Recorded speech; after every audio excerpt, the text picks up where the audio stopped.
Drama इश्क में तेरे सदके की लेटेस्ट एपिसोड देखने के बाद एक बात साफ समझ आती है। जब किसी औरत के चरित्र पर दाग लग जाता है तो उसकी इज्जत भी बर्बाद हो जाती है। उस समय कोई भी उसका साथ नहीं देता।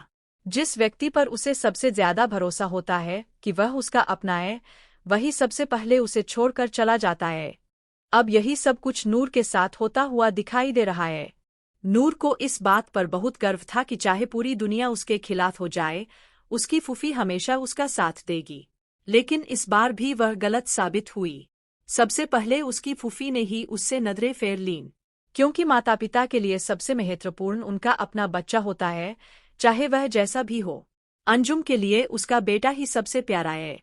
उसे इस बात से कोई फर्क नहीं पड़ता कि उसका बेटा कैसा है या सच क्या है। वह यह जानने की भी कोशिश नहीं करती कि नूर की सच्चाई क्या है। वह नूर को अच्छी तरह जानती है कि वह कोई बदचलन लड़की नहीं है। वह अपने बेटे की फितरत भी जानती है।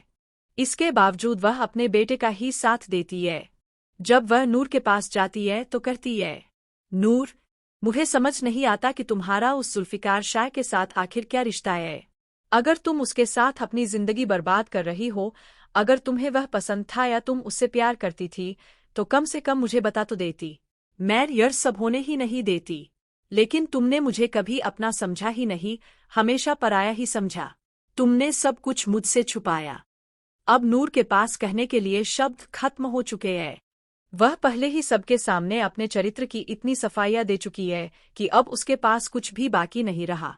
उसे पता है कि इस समय कोई उसका साथ नहीं देगा, क्योंकि सबने उसे छोड़ दिया है। उसकी खामोशी और उसकी सादगी ही अब उसके खिलाफ जा रही है और उसे ही अपराधी बना रही है। अगले दिन उसकी सौतेली बहन सालार के कमरे में जाती है और वहां से जुल्फिकार शाह का नंबर ले लेती है।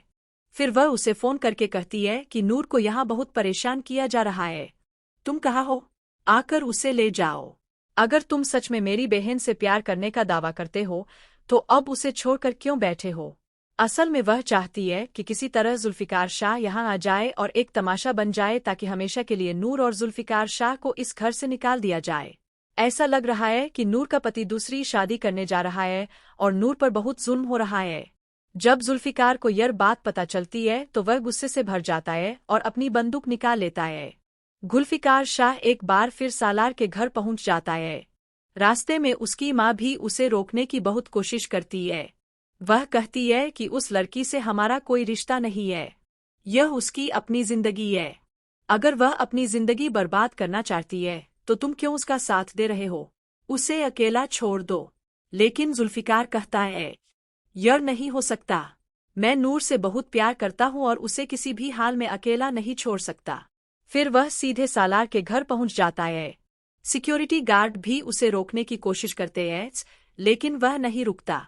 वह हॉल में पहुंचता है जहां सब लोग मौजूद होते हैं।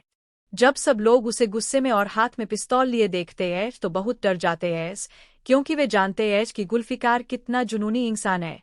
जुल्फिकार नूर से कहता है, मैंने तुमसे कहा था कि तुम्हारा पति बहुत घटिया इंसान है। वह तुम्हें कभी इज्जत नहीं देगा, लेकिन तुमने मेरी बात नहीं मानी। नूर कहती है, कृपया यहाँ से चले जाइए, मैं आपसे बात नहीं करना चाहती। लेकिन जुल्फिकार आगे बढ़कर कहता है, मुझे अभी तुमसे बात करनी है। अगर तुमने आज अपने हक के लिए आवाज नहीं उठाई तो तुम्हें बहुत पछताना पड़ेगा। सब लोग तुम्हारे खिलाफ हैं। मेरे